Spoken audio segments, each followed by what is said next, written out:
We're gathered here today to talk about the life and career of Senior Corporal John Valdez, badge 7298. He didn't want to have any kind of party, and he wanted to slip out the back door of this half-assed Irish exit, but we wanted to send him off a little, this is kind of like an intervention and a roast. You just don't know. So I got the great Mike Mata is back to the mic, coming off retirement himself. We had to drag him back in here. And we also have new to the mic, his wife has been on this show, Jamie. And now we actually finally got Mike Yeric, the stud from, people might know him from First 48. But Mike here has worked with John for several years. I mean, Mike has got time on all of us. And actually, it's kind of sad to see, John leave the department, and Mike's gone, and Yeric and I are still here, and Yeric's got time on everybody here. And it's just kind of, it's kind of some ways sad to see you're closer to getting off this ride than starting it. And we all kind of started together, and then now, it's sad even being away from the middle of the ride to enjoy it. So, you ready for the roast, John? Yeah, sure. All right. This is for Alex and Macy and Kelly. Yeah. So I want you to tell us about when you got out of the Marines and you started DPD, how that went. We're not going to get into any of the stories of when you were recording Kelly over in San Diego. Just tell us about that. No, I was born and raised here in Texas, a small central Texas town called Santa Ana. Went to the Marines, did 4 years. I served from 88 to 92. And then I got out, moved to Tulsa, went to junior college just a couple of years. Figured out real quick I did not like college at all. And then started applying with police departments. And it's funny, I never in my life grew up wanting to be a police. It's like what could I do without having to go to college that can make a decent career? I wanted to move back to Texas, and Dallas was the first that the agencies I applied to that hired me. And I got hired in September of 95. When did you apply for other agencies? I did. I applied for state troopers. Oh man! Yeah, never got I couldn't. Never got far with that. I couldn't see in those cases. No, I'm grateful I didn't get hired by any of them. I applied at Oklahoma Highway Patrol, didn't get hired. I applied in Abilene, Texas. Thank God I didn't get hired there because I thought I wanted to move back home. No offense, Abilene. Yeah. Go ahead. Well, I'm just glad I'm not out in that area, And then I think I applied with Denton, and then Denton was going on at the same time as Dallas, and then Dallas just offered first. So I think it's funny, John. Your high school friends were probably like mine at your 5-year reunion or whenever you went back, and they're like, "You're what? You're a cop? Really?" Yeah. The Brownwood special. No, they are. Yeah. You don't understand. Small town. Well, when I said your high school friends, your senior class, there's only 5 of them. No, there was 26 of us. I graduated 26. It's funny because, most of us, probably 15 of us, were together since kindergarten. This school was so small. It was elementary school, junior high. We called it junior high. It wasn't middle school back then. Elementary school, junior high, and high school were all on the same campus, the same cafeteria. So you're a senior and you'd be sitting there eating with the little kindergartners, And so it's a really, really small school, and we all grew up together, but none of us end up marrying each other because So you're over there trading out applesauce and chocolate milk with a fourth grader. Yes, it's a very small school. We graduated 26. Is all we graduated. Were you valedictorian? No, but I was ranked I was salutatorian my 8th grade year. Oh, the 8th grade. Out of Okay. 26.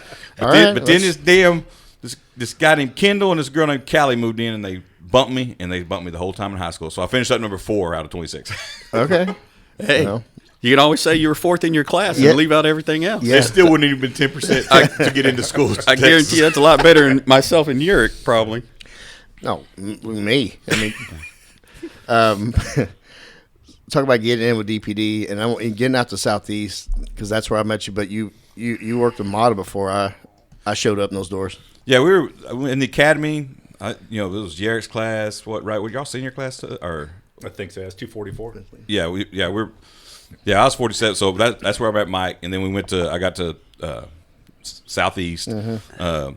Mike was right behind me. I was one class behind. One class behind. So he got out there. We did our little tea and stuff, and we partnered. We didn't partner up a long time. We had a sergeant that I think we were only partners for maybe 6 months or a year. Yeah, about a year. Yeah, about a year because we had Kelsey Hines was our sergeant, and he's great. I liked him a yeah. lot. He'd leave us alone. He was, but he did not like paperwork, and I think he always told us he's afraid that we're too young to work together. So he was like, he would. That's what he said, dude. He didn't want any paperwork. That he would let us fill out. We filled out our own evaluations. He said, if you want accommodation, you write it up. I'll sign it. He did. And he's a great guy. I like him. But he did not want paperwork. Yeah, he was almost the best sergeant and the worst sergeant at the same time. Oh yeah. But he always said he was afraid that young officers were gonna.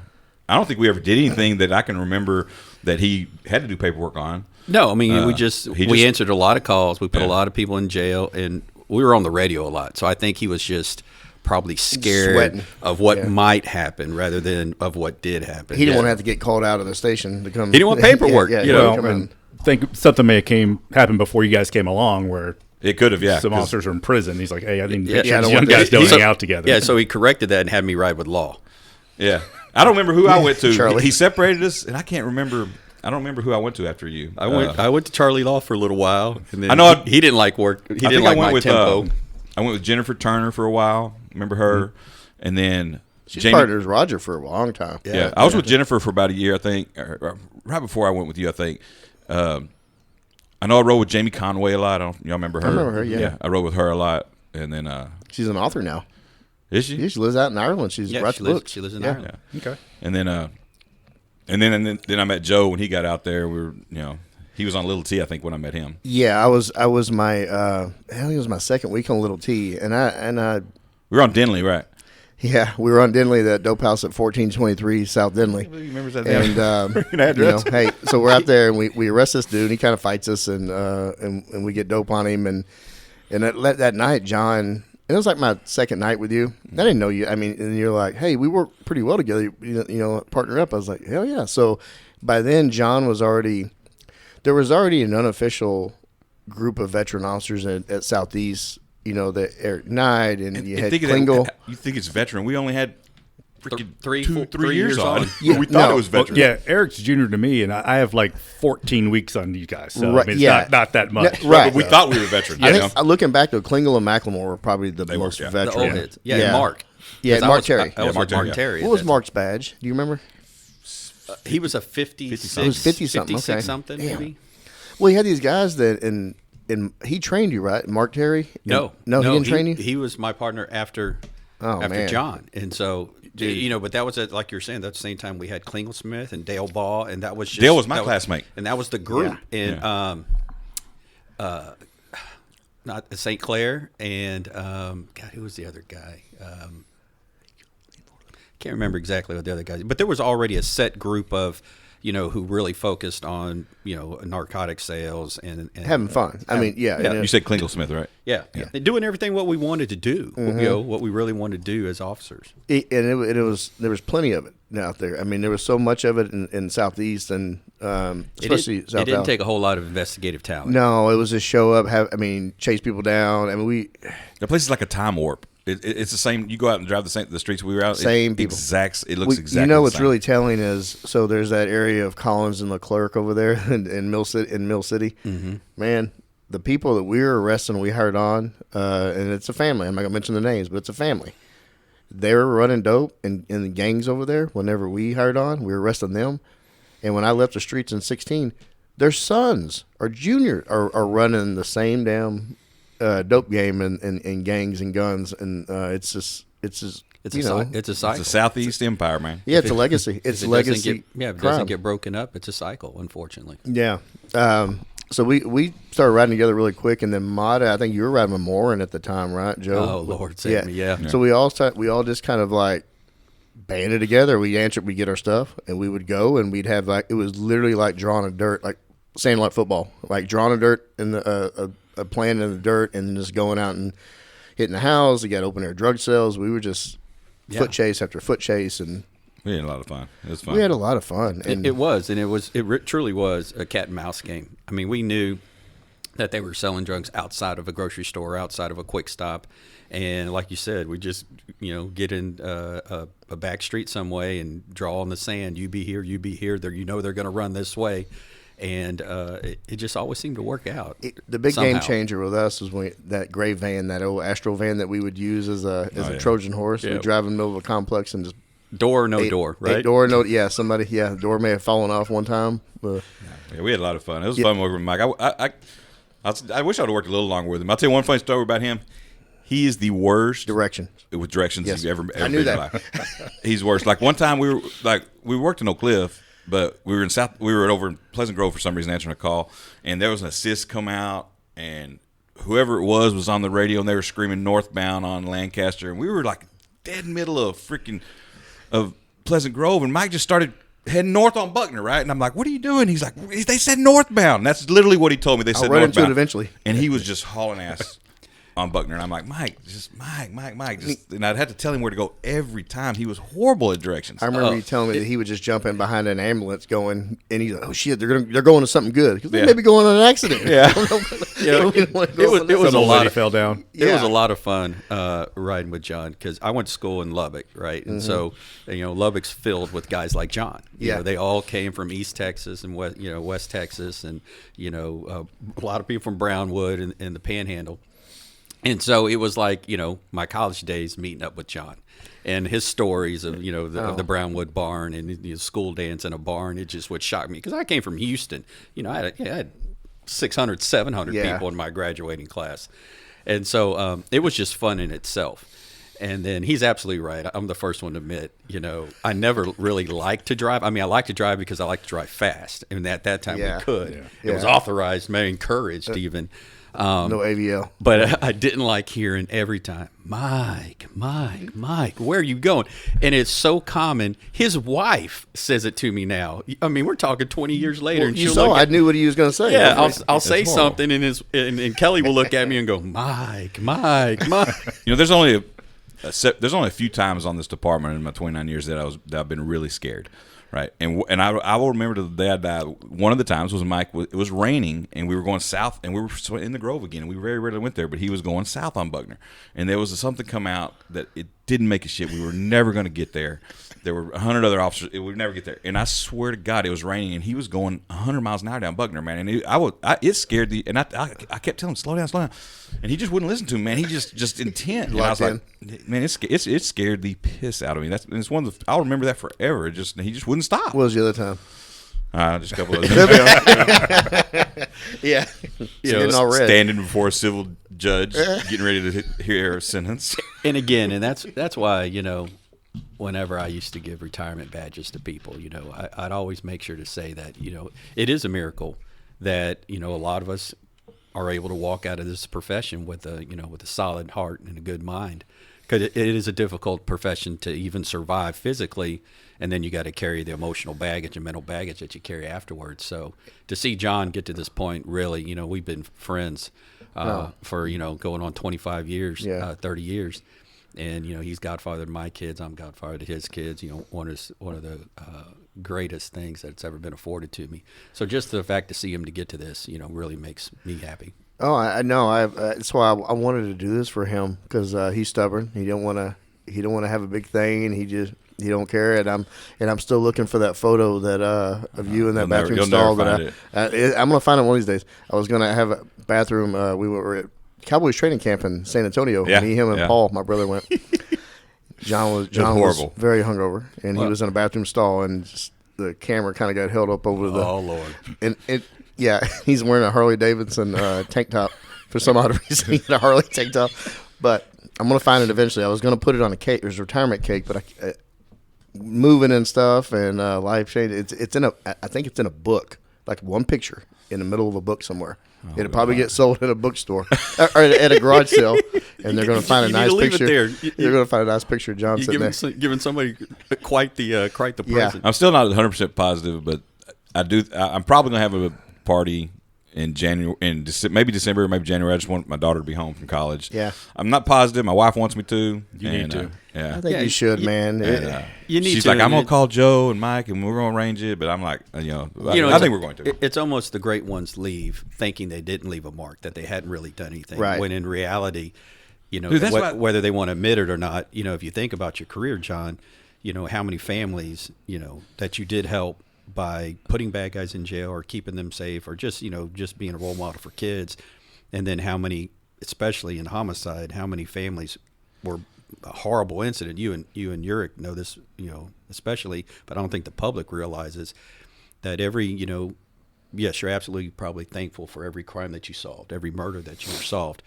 But the ones that really carry on you are the ones that you were this close to solving, or that you knew who did it, you just couldn't prove it, and not being able to bring that closure to a family who called you all the time, wanted to know what was going on with their case, and you want to tell them, man, I'm just this close, I just can't get there, because we have this thing called due process in the Constitution that a lot of people like to trample all over, and the only ones that always have to keep it safe and keep it away from being sullied are police officers and law enforcement. I have mixed feelings about doing this. For one, I just don't really like it too much. But what podcast? Yeah, no, I love your podcast, I'm but I'm like, I'm proud of my career. But that being said, I don't feel I left any impact on the department because, like, I was never involved in DPA. I was never involved in ATO. I was never involved in this wellness unit.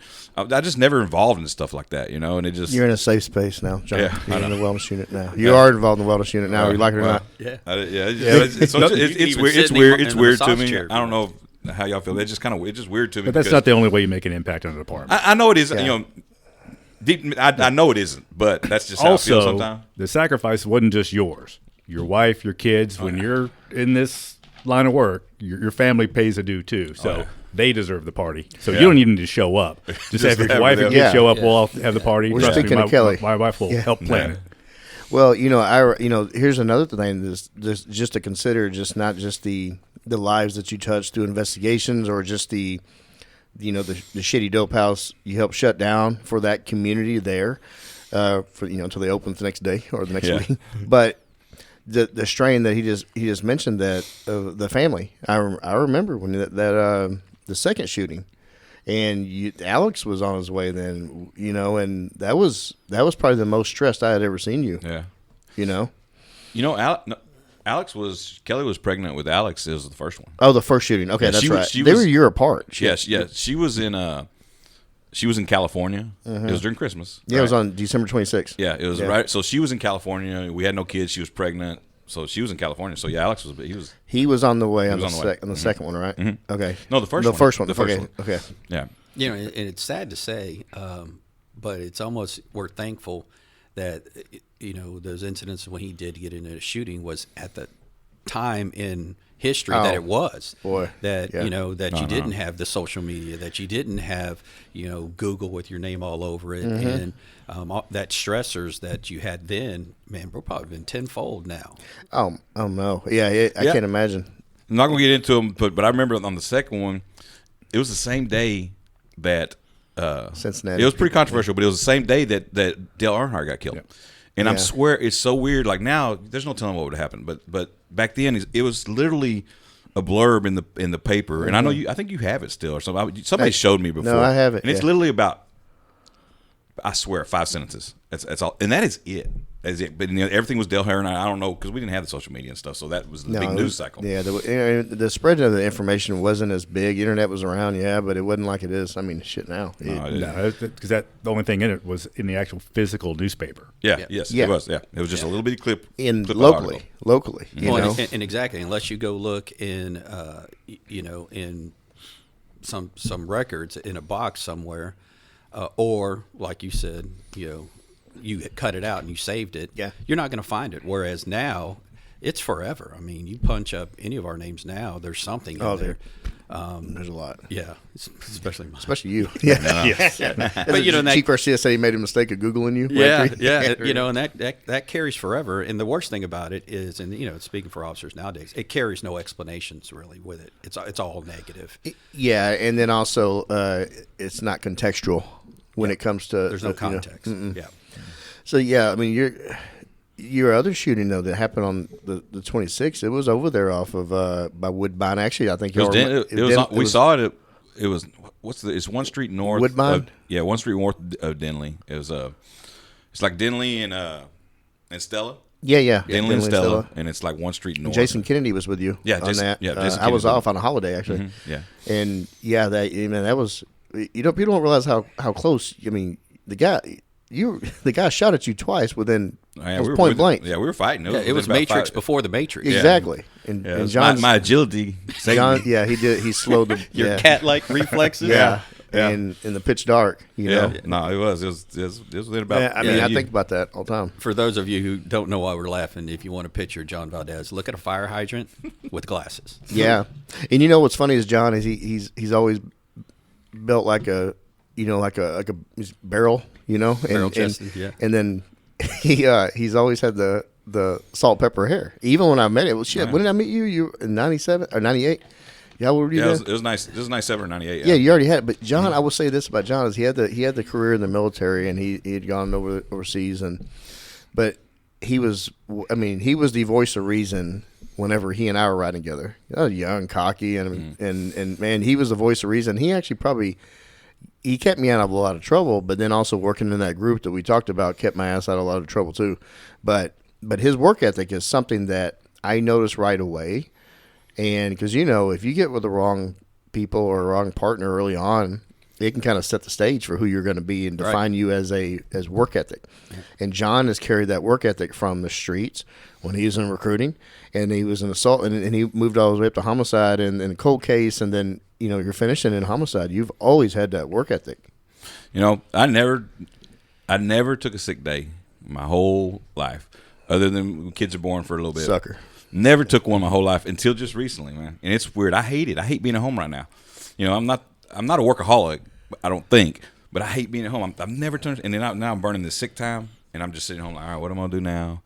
You know, all these documentaries, Netflix, you can watch. No, my wife she'll put down, hey, you need to sand this ledge and repaint it, or you know, she'll give me a little task every day or something, or you know, say I'm busy. I'm watching History of the Gun for the 15th time. Yeah. Yeah. Mr. McMahon documentary. I'm watching Sons of Anarchy again. Be quiet. I'm watching Starcade with Ric Flair from the 80s. Hey, last night I watched the greatest match I've ever seen in my life. Oh my God! I'm not kidding you. On Peacock they have all these classic wrestling matches. Yeah. And I watched Wrestle War 1989, and I'm not kidding you. It's the greatest match I've ever seen. It was Ric Flair trying to get his belt back against Ricky Steamboat, and it was a 1 hour time limit, right? And Ric Flair won for his 6th time. You know how he pulled it out at the end. It's amazing. Small package after about a 4-minute figure 4. Oh wow! Yeah, I used to laugh about this because I finally. It is the greatest. You really match like wasting time for we somebody. used to go back and forth about this wrestling mess. Man, I'm telling you, it's the greatest match I've ever seen in my life. For the longest time, he would argue with me just to argue with me. It's real, Mike. It's real. It's real. That's real blood coming out of their head. And I'm like, John, really? He believed me that I really thought it was real. I finally get him to say it's fake, but then I'm looking at his face, and I'm like, he's just saying that to say it. You know, he still think it's real. He believed me forever that I thought it was real. I mean, it's so. And that's why I kept it's like on. they're athletes, Mike. They're real athletes. Hey, they are. They are athletes. Yeah, well, see, the damage they put on their bodies is unreal. Yeah. And through the drug use and alcohol. And the steroids. Yeah, their highs all get out. So, so I took a big break from wrestling, and I didn't, from the 80s, and then I didn't watch the generation. It's different, man. Well, he got me back into it when Stone Cold and Rock were going strong, and I kind of, you got me into that, back into that crap, and I enjoyed it. I loved it. I'd come over and watch WrestleManias at his house, and he'd come over to my place to watch stupid SummerSlam and that crap. It was a waste of money and time, but I do want to talk about some pranks that will keep them clean. I'm not going to tell all of them, but John, I used to love just I don't remember these. Jacking with John. I mean, we would go to Good Eats, and remember the Indian summer soup, the cheese soup that we always liked? Oh my God. So we'd sit there, and John would sit there, and John really, if you ever eat with John, especially in uniform, he should wear he should eat one of those big lobster bibs, like you would go out and get lobster. Yeah, he should have a trash sack over. Yeah, a trash bag. Yeah, so he's sitting there, and I sit there and watched him spill the cheese soup down the front of his uniform. We're all in Class A's then, and I just didn't say nothing. I didn't want to get up in his business. And so he sit there at the end. We're paying the bill and getting up. He puts his hand in it. And he goes, "Oh shit!" And I just remember him going, "Man, sorry, motherfucker." He probably saw it and didn't say anything. What? I don't know what you're talking about. Yeah. Well, yeah, we used to make that joke all the time that, we'd all picture John in the shower with a chili dog in one hand And a beer. in the other while he's standing there letting water run off him. Yeah. Remember the waiter at Fridays?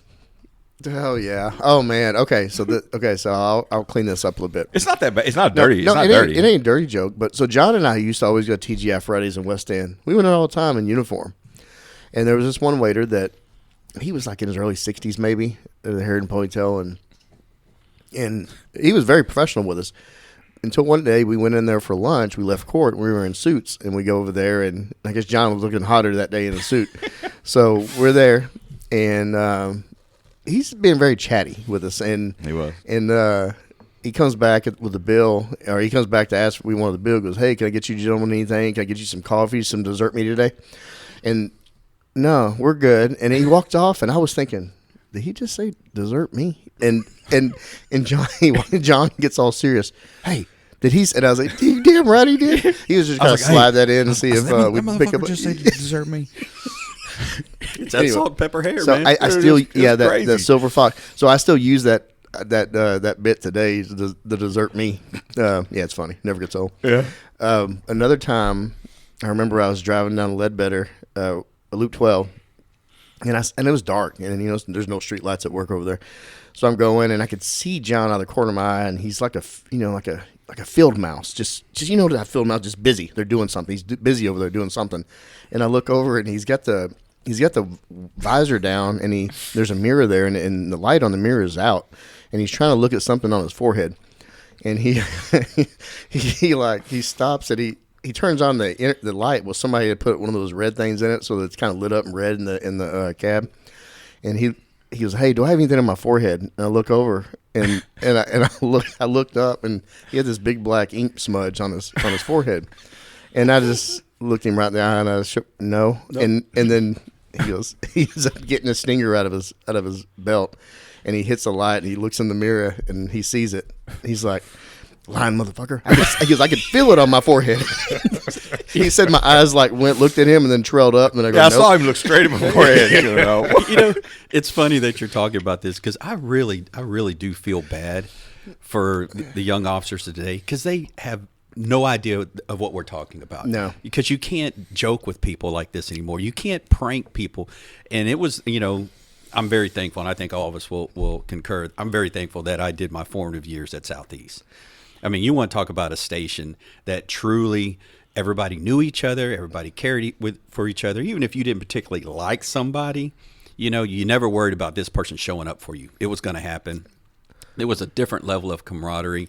And again, you could joke with people. You could razz people. I mean, it was an ugly profession at times that we had to work with. And we played these jokes on each other as, a little bit of levity in the profession. And nobody got all butthurt over it. You never really, right. It never crossed the line where, you had to apologize. Well, maybe a couple of them. But you never had to apologize, and everybody laughed, and it was okay. It now, was like it's brotherly. almost, you can't do that sisterly. anymore. Yeah. I have no doubt I've never laughed as much in my life as probably the 4 or 5 years we were together. We just laughed so Oh, I just remember stupid just shit. stupid I mean, stuff. dumb. And just like crying laughing in the car. I've never laughed that much in my life. I'm great. I got a good sense of humor. I think I've had plenty of fun, but I just don't ever remember laughing like that. There's just nothing like the first 5 years. Yes. Because you get out there, you're learning it's all new to you. You learn it. You're meeting these people that are doing the same thing. Some have been there a little longer than you or a little less. And like you said, you have that camaraderie. You show up to a station and you've got a Sergeant Ronnie Barden out there who he's pranking the other sergeants out. It's just everyone knows it's a difficult job. You have a ton of mental stress. And that's just how you blow off your stress. You had fun with each other. It's fun. People would same thing. You'd see the two of you riding around in a car, and Strauss and I'd be past you. You two of you would be laughing. We'd be laughing about totally separate flipping things. each other off as we're going by. Yeah. No, we had so much fun, and even the people that Southeast though, like you said, Third Watch, and then just the whole station though. You knew that at any moment, even if you didn't really work with somebody, or didn't care for somebody, you were always going to have somebody there, fighting and kicking ass to save you, and vice versa if it was needed. And the era was different too. I think for people working now, it's probably difficult to think of patrol when you don't have any GPS, you don't have any alarm buttons on your radios or in your cars. That you had to listen to the radio, know where people were, and then hey, Mata's out there in a deal. I've been to that house. You just kind of start going that way. If you got to be close. You want to be close because somebody gets on the radio. And it's that level of involvement with each other's and everyone else's calls. I think is kind of another thing. Instincts kick in more than they do now. Like when you hear somebody mark it out over there on Ed Road, and you could just hear something in their voice because you've been to that area. And plus, I think we knew that area so bad because, man, once you got drafted by a substation, you weren't leaving. Right. I mean, there was no bid, and you were kind of stuck there. We didn't get on the radio a lot. No, we and did I think on when Channel 10. When we did, people would come pretty quick when we did. Yeah, and I think I think all of us, we used to say this all the time, but it was true. Well, we'd have done it for free. It was so much fun that we enjoyed every day. There was no pause in the car like, man, I got to do this again. No, people came to work early. You were mad that you missed out on something if you weren't on. Oh, you were hot. Yeah. To Yeric's point about how things are different, I was just told a story by a friend of mine. He's a sergeant, and he was saying there was a female that just got in trouble, right? Because I guess they do these body cam audits without the people. So without them even knowing, right? So this girl's doing nothing wrong. She's just driving, but she's eating while she's driving. And then they turn the body cam on, and they see her. She's eating while driving, and she's driving with her knees. And they contact the supervisors, whatever this unit is, and say, hey, you need that. The lieutenant said you need to address this. That the unsafe driving. They literally like she's just driving, eating, and just and they're telling her to go. This girl's done nothing wrong. and unfortunately, I'm glad you brought that up. Mike sees so much of that. Unfortunately, it almost it puts that idea in officers' head, and we try to not put in there that your big brothers watch you 24/7. And I fought this fight as the president that our squad car is our little office. You got to have some trust that that you can. Take a personal car or grab food in between calls. Decompress in your office. I mean, when people cuss at you all day, you've got to have a point to where you can go someplace that is your safe place now. We're using, theoretically, words now that it should be no go in messing with people. So that's unfortunate. But yeah, I think what Yeric was saying, man. It was just such a time that. If you threw out an assist on the radio, and I don't even know if we called it an assist, whatever we did, when they showed up, it was everybody. Yeah. It wasn't just your buddies who showed up or the people in your sector. I mean, it was everybody who showed up, and it truly made you feel like, when things go bad, I'm always going to have somebody there. Somebody's got my back. Yeah. And what's so funny is like you think about, you mentioned Strauss. It was like Yeric and Strauss, Crook and Johnson. There was all these long-time partners. Dale and Klingel. Yeah, Dale and Klingel. It was all these long-time partners that I don't think you see much of that anymore. It was a different era. So getting off the streets, and I remember you went to background, right? And then you become a detective. Did you want to? Is that something you wanted to do eventually? It's kind of like when I became a police officer. I didn't know I wanted to be a police officer, and then when I got out of patrol and went to recruiting, I didn't know exactly what my path was going to be. But at some point within a couple of years of background, I realized, I wanted to be, a detective. There were other guys in personnel with me that went up to Capers, Soul, Tommy Rayleigh. So there were guys that I knew that were friends that they went up and got into the detective part, and so that's what I kind of knew I wanted to do. And background was fun, but man, you feel like just a secretary with a badge. I really didn't enjoy it. It was fun. The people that we had there at the time was fun, but it was not something that there's people who've been there for. Remember, like Richard Crest, there's people been there for 30 years, and I just can't imagine that. It wasn't for you. No. For long term. I was there for 4 years, probably there about 2 years too long, but it was hard back then to get into, like I applied for Capers like 5 times and didn't get it, and the people they were choosing over me, it would just kill me. I'd be like, God, I know them, but I'm like, I cannot believe they chose that person, Yeah. And their career would go on to show, I think, that they. Whatever. So I went to assaults in 2007, and then I did 5 years in assaults. Man, it's a long time in assaults. Yeah, it was. I did 5 years in assault. Mike was there, but he went over to homicide pretty quick after that when I got there, right? Yes, I went over to homicide in 2009. Yeah. So he was there just a couple. So I got there at the end of 2007. Did 5 years, and then I went to robberies. That's right. I forgot you went to robberies. Yeah, I did robberies for 4 years. Damn. And then from robberies, I went to a cold case unit with me and Mike and David. Talk about that real quick, because that was a brand new unit at the time. There are some new. It was so they've always had cold case, and Mike could tell you this because he's in homicide forever. They've always had cold case, but it usually was like the detectives that were on their way out. They were it was a good job for somebody getting ready to leave, right? And it was all they did was strictly just police shootings. You know, cold case now or SIU was anyway SIU, not cold case. So SIU did the cold cases, right? They had a couple people that just senior people that did cold cases, and then they got away from that for a long. I don't really know how it got away from it, but they stopped having it. Well, it's kind of it was the same thing over and over. Like they started the cold case unit to just have people just work cold cases, and it was under SIU. And I think the first one was like in '98 because that's when CODIS first started up, right. So they could then start having this DNA database to work with.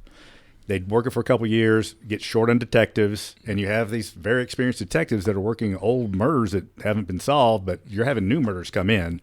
So it's just hard to justify having them do that when the workload's so high for your homicide detectives. So it went through it. I think we were probably the fourth iteration of it. So there wasn't one, and I remember the story I was told by one of our supervisors was that Chief Brown was at a some kind of conference, and cold case squads came up in other units, other big cities, and he got made fun of supposedly that you're the ninth biggest department at the time, and y'all don't have a cold case unit. Y'all got 4,000 cold cases over the last 50 years or whatever, however much it is, and it got made fun of supposedly. And he came back, and I don't remember who the chief was over us, or what was his name? Whatever. He came back, and like the next day, he's like, "We're going to have this unit," and they created it. People applied for it.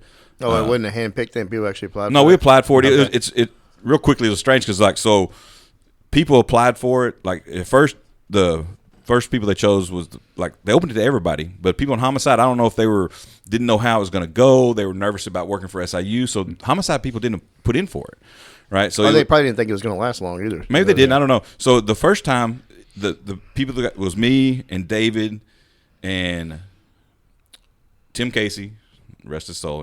He's my classmate. Mm-hmm. He died. Tim Casey, and there was a female. I can't remember her name. She worked in narcotics for a long time.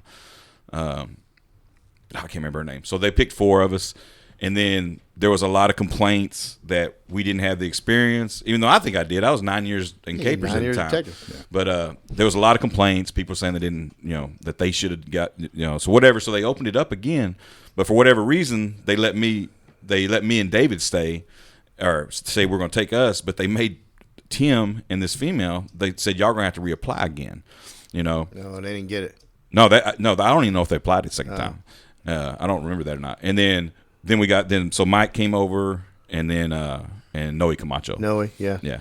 And we were there about 3 years, and then in May of, what was there, 19? It was a bad month. They had 40, like Mike was saying, it just gets where you can't justify it. They had 42 murders in 1 month, right? And they were at the time, homicide was down to what, 13 case drawers or something? It was crazy, yeah. Yes, they were doing that month. They were drawing 3 cases that month, and it was ridiculous. So they got rid of it. They said, hey, hey, y'all got to go to homicide, and so they got rid of the unit, and we went to homicide, and then that didn't help homicide a lot. I stayed there, but David and Noe left. They didn't want to do homicide, so they left. And then Mike, with his expertise, they wanted him back in SIU because SIU was pretty young, I think. So he got. I don't even know if you went over to homicide. You just stayed in SIU, right? Yeah, I got drafted. Yeah, and because they were like, look, we need somebody over here that has done this before because they're getting a bunch of new people. So that's how it is. So the whole thing of getting rid of the cold case squad, they just gained me, and that's it because everybody else just left. Going back to Joe's point about how did he become a detective, I'm gonna be honest with you, it was no great surprise to me. It was a little surprise to me that he went to recruiting, but I think he did that to get out. He needed it at the time. He needed that to get out. Yeah, it was a good place because of his kids. Yeah, where was that Al unit back then, man? It helped me. His kids were young, and it was a good place for him to kind of have some slow years.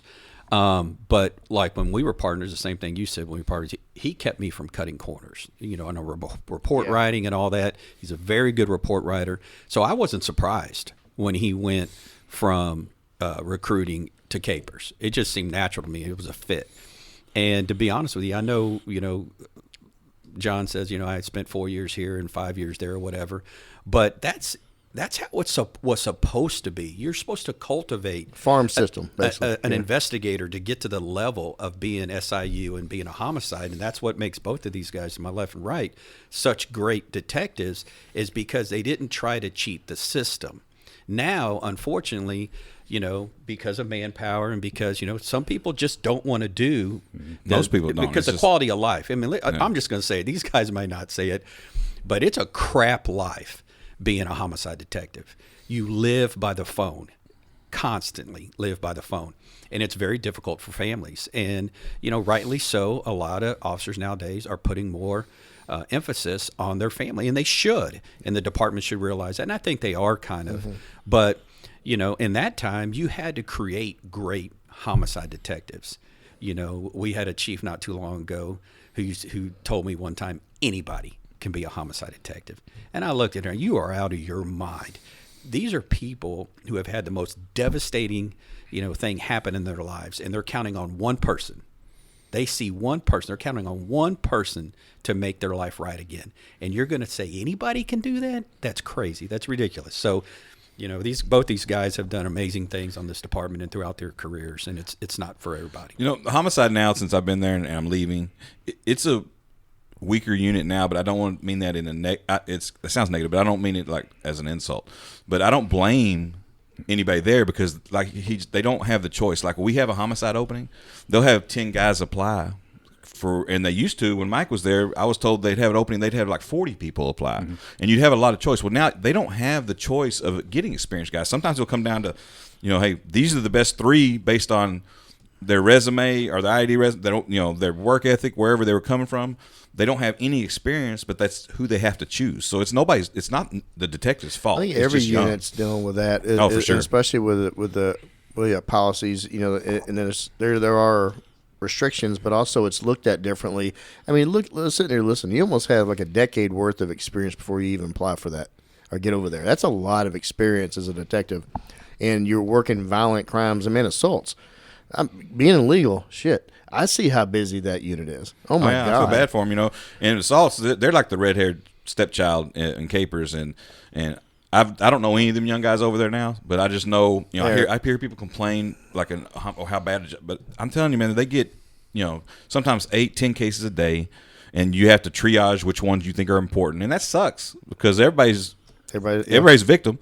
But you have to triage, all right, which ones do I think need to spend more time on? This person's about to die, so I dang sure need to, because it's going to go over to homicide, right? And so it's just bad on their end, man. It's just bad. Well, I feel bad for them. Historically, the path was in capers. You started in assaults, went from assaults to robberies to homicide, and homicide to SIU. That was the track that went through. Right. But the change in the departments. It's impossible. It's because of the pension. There's a point when I was in homicide, I looked and I was probably right in the middle seniority. And 14 months later, I was number 2. I was number 1 when I left. The pension changed and they all left. Yeah. It was not at all unusual.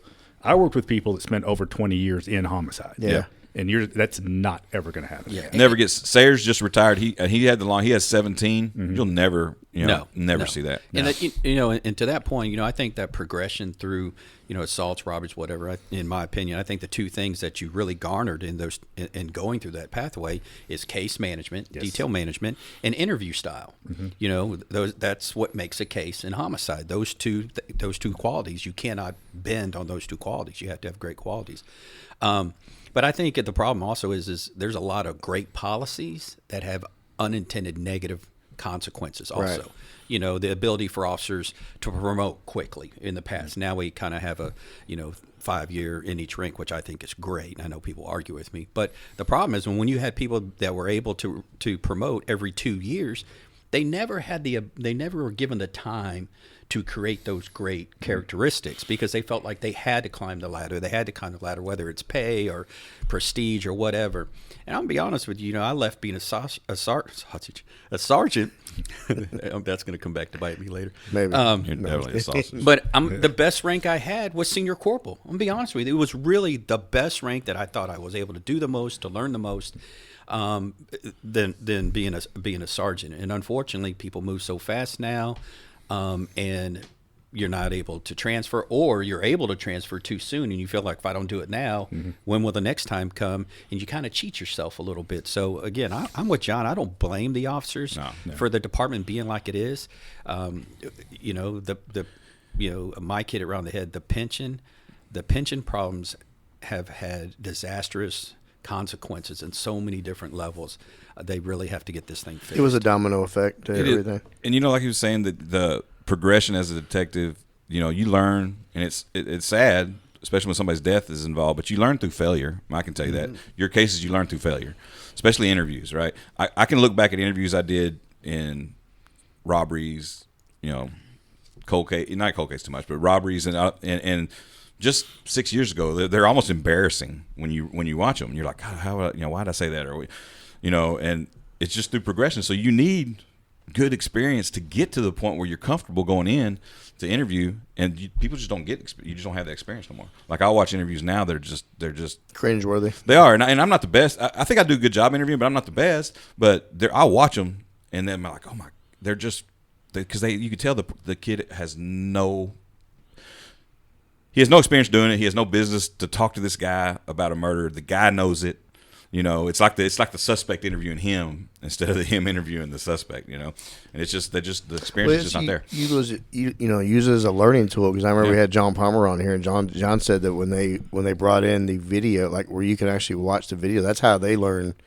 Watching the video of the interviews, that's how you learn the most. When things change as far as learning new skills as a interviewer and interrogator. It does. And you learn through you learn when you're asking questions real quick. I can tell you afterwards, you're like, man, I'm not going to do that again, or I'm going to. Yeah, and I think the culture changed even while I was up there, because you don't have that long-term expertise there. But when I showed up, you know, Palmer, Quirk, all those guys were they're all active.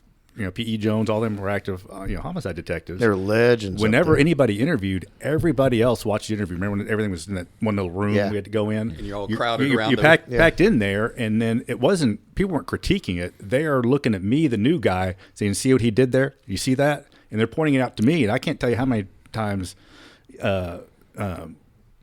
these experienced detectives are watching another detective. Like Penrod was one. I was in the room with him, and I think it was Palmer that was interviewing a guy, and he just asked a question, the guy didn't answer, and just left it silent. And Penrod's like, see what he's doing there? He's having that guy stew. And Penrod said, I can never do that. I cannot stand silence. I will talk. Right. He goes, that's the better way to do it. So he's critiquing himself watching John Palmer interview. And again, that was that better time to where nobody took it personal. Yeah. You're expecting, and I can't speak for y'all, but I'm sure you're in there doing an interview. You're knowing that there's 5 guys watching a screen behind you that later on are probably going to say something to you, and you're not going to take it personal because you know exactly you want them looking at the screen. They do that back there. They don't do that now. It's not the only people that watch is like maybe your partner or maybe your sergeant. It's not like when I've trained a couple of new detectives, and I'm telling them the 2 most important things you do is interview and testify, right? And until you get handed your ass on the stand, you're not going to understand what you did wrong in a case. It's another learn by failure, right? And so when you train these guys, I'm like, look, I said, if you don't do anything else, I said, pull up, here's my cases, because everything's recorded now. You can go on the Axon and watch any interview they want. And I'm like, here's my cases, and I'll give them to them. I said, look, these are the interviews I want you to watch. And any other interview, if you got spare, if you're not doing anything, just pull up a case and watch an interview. Also, if you're not doing anything and you know a detective is in trial, take your ass to court and sit in there, because you can sit in and watch the testimony. Watch how they get their asses handed to them. Watch how the defense, will just, it don't matter what you did, it's what you didn't do. And just that's the 2 most important things to learn. And I don't know if young people are doing that enough. But that's what I try to get them to do. Yeah, I always argue that it takes 5 years as a homicide detective to get your feet underneath you. It does. You have to go through that cycle of starting out, going to the crime scenes, doing the interviews, doing all the work, filing the cases, going to court, having those experiences, because an experienced detective can tell you to do something, and you do it. And this happened to me on the stand, and I did it, didn't really understand why I did it, and it got to the stand, had some of those defense attorneys start asking questions, and I'm on the stand going, oh, that's why I was doing it. And you'll realize real quick what you didn't do. And then I've had the other experience, too, when I'm like, if he's going in a direction, it's going to make me look pretty stupid. Yeah. And it does. So to wrap this up, I want to before we wrap it up, I want you to talk about your family because I know they're going to listen, and I know what they mean to you. Because there was early on, and Mata the same. Yeric, we've all seen your kids grow up. Right. I don't know. I got the best family in the world, I believe. I love my wife. We've been together 32 years now, and It's a miracle. Yeah, Dude, she's great, and she's never ever been a spouse that have criticized my time at work. Maybe because she doesn't like me. I don't know, but no, just kidding. But like she's never been like if I'm having to work late or back when I used to work extra jobs. Oh, you worked at AAC for decades. Yeah, or working overtime. I've never once got a call from her or got home and her complaining at all about why are you working this or I needed you here for this. She's just never been that way. And I got 2 kids. Alex, he's 24, and Macy, she's 21. She'll be 22 coming up, and she's at Arkansas. My son, he graduated and he's a nurse. He's at Baylor, All Saints. He's an RN, and my daughter is also in nursing school at Arkansas. So she's only got one more year. I can't wait till she's off my bill, Yeah. But she graduates next. They're never off the bill. Well, they're gonna be off the bill, like at least some. Yeah, at least you're not paying tuition anymore. No tuition, no rent, no car payments, no insurance. Well, having 2 nurse, that's an admirable, honorable job. Look, and I think that goes back to you and Kelly. And my wife, she's a teacher. Yeah, and your wife's yeah. So Kelly understands long hours and work. She works more hours than I ever have. I swear to God, man. She leaves the house every morning at 6:30, and she ain't home every day. She ain't home till at least 6. So that's 12 hours. And still doing work once you're home. Yes, it does. And own money. So she's worked more hours than I ever have, and I've worked a lot of hours. If you added them up. And to her credit, she's been asked, and correct me if I'm wrong, but I know I'm not. She's been asked dozens of times to promote within the district. She doesn't want to do that. She is just hyper focused on what she does. And I always say, and I say this all the time, that great kids are created by even better parents. Yes. So it is not an accident that his kids turned out the way that they have. That's not an accident. It's because of what was instilled in them. And I was fortunate to have a front row seat in this because I was there when his kids were born all the way till to today. They are what they are because of Kelly and John, because of what they've instilled in these kids. And, his kids are just like mine. Every once in a while they'll drop the ball and we're just like, Lord help us, man. Come on, you're killing me. But when it really comes down to it, I know both of us can say that we are very thankful that our kids have turned out how they have. And he can say it's luck, and it ain't luck. It's everything that him and Kelly have put into that to make those kids amazing. I'm very proud of them. It's being good human beings and transferring that over to them, and they're going to do the same with their families, and that's how good people are created. Yeah, that's real success in life. Well, John, I know you didn't want this to be long. We're at an hour. Nah, that's good. That's plenty. Yeah.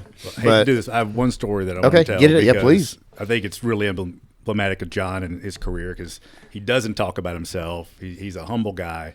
But back when we were in cold case and it got blown up and he went to homicide and I got sent over to SIU, the lieutenant at the time came to me, asked what kind of detective John is. I said, he's a good detective. He's going to be one of your stronger detectives over there, even though, in fact, he hasn't worked homicide.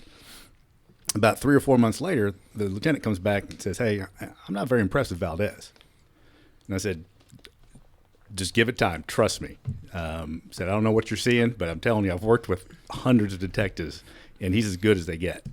And to his credit, lieutenant came back another few months later and said, I get it. He is one of the better ones over there. So I don't know what occurred in that time frame, but I said he's not going to make a splash. He's not going to talk about all the stuff he's doing.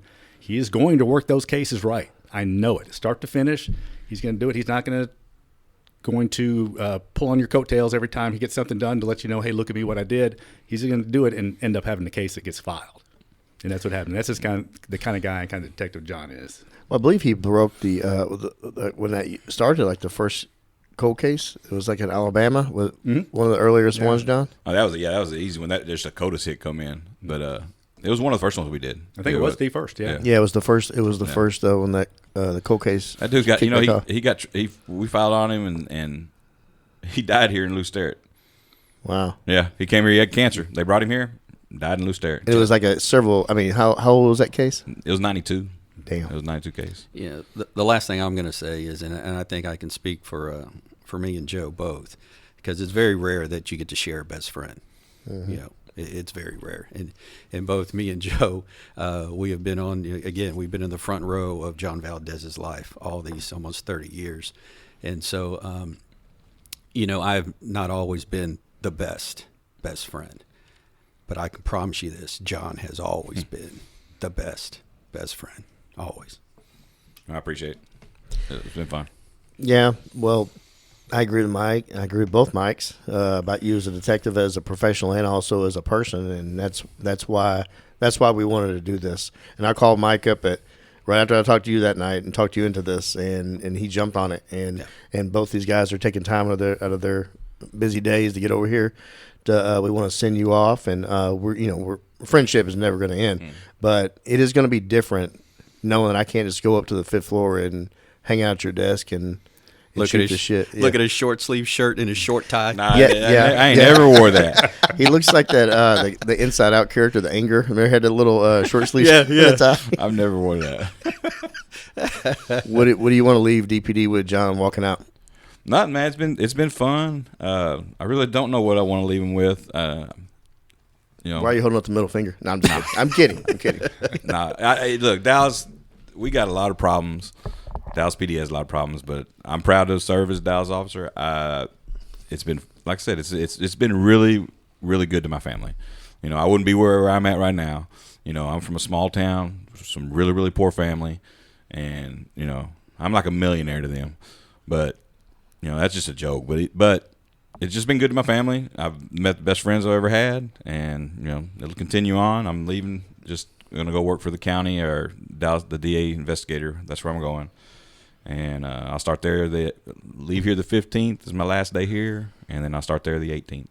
So, I think that's awesome that he's going to the DA's office, mostly because it's almost like he's leaving the bigger family to go to the smaller family, because a lot of the guys who work in that unit are ex-DPD. So it's a great, in my opinion, I was pushing him to it because it's a great kind of segue of retiring but not retiring. Because I've seen so many people retire from DPD and just disappear, and you know, they start breaking down because you don't have that constant stimuli mentally and physically. Yeah, I don't know when I made the decision. I mean, I've been thinking about it for a while. He has, but a long time. I love the homicides. I like working cases. You know, I really, really like them. But it's getting where, you know, the week we're on call, man, my body, I don't recuperate from the lack of sleep like I used to. Like you'll go 3 weeks on your off weeks. We have 4 squads, so it's 3 weeks off and then 1 week on, and the 3 weeks off you're doing the follow-up. But the 1 week you're on, it's just like balls to the wall from Tuesday to Tuesday. There'll be times you have, you know, I have 80 hours, you know, or, you know, 40 hours of overtime in the first week, you know, in like 5 days. And by Sunday, you don't know what day it is half the time. And then it just I don't recover like I used to. So I feel tired for the first week. I'm off a callback, you know, when you're supposed to be doing your other, you know, the follow-up. It got to the point where I'm tired of weekends. I'm tired of nights. You know, I can draw my pension and have 2 checks and just work a regular job. It's physically demanding. Yeah. From that aspect, yeah. It is, and it's good that John has reached a point that he can actually enjoy what he's earned. I mean, he's earned that pension. He's earned the right to work 8 to 5 and have weekends off, and you know, take off and not worry about that case sitting on his desk and that family call and whatever. So I'm really proud of him. I know his family. I know his wife and his kids are definitely proud of him, and they definitely couldn't ask for a better dad. And you know, like I've said before, we couldn't ask for a better friend. And I know he thinks he hasn't left a mark, but he's got to remember, one, all of us that worked with him, he's left a mark. All the people he trained, that he showed them how to be good cops, how to be good detectives. That's your real legacy that you're leaving this department and the future of this department. So, you know, he has done amazing things. I appreciate it. And scene. Love you, buddy. Thank you. Brother, hey sister, I'll never give up on you. Hey Mrs. Mrs., hey, mister, I'll see this all the way through. No matter how far the sun and the moon, I'll never give up on you. Down when you're lonely, I'll pull you up. Life leaves you heavy when the going gets tough. I'll be your shoulder, together we'll run up from the bottom, yeah, we'll rise above. Hey brother, hey sister, I'll never give up on you. Hey Mrs., hey mister, I'll see this all the way through. No matter how far the sun and the moon, I'll never give up on you.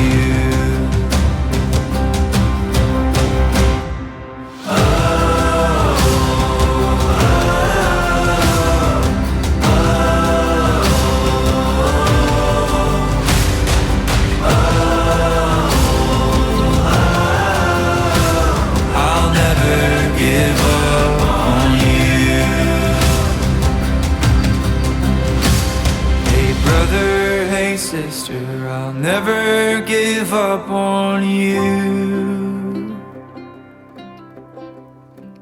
Hey Mrs., hey mister, I'll see this all the way through. No matter how far, for the gold and the blue, I'll never give up.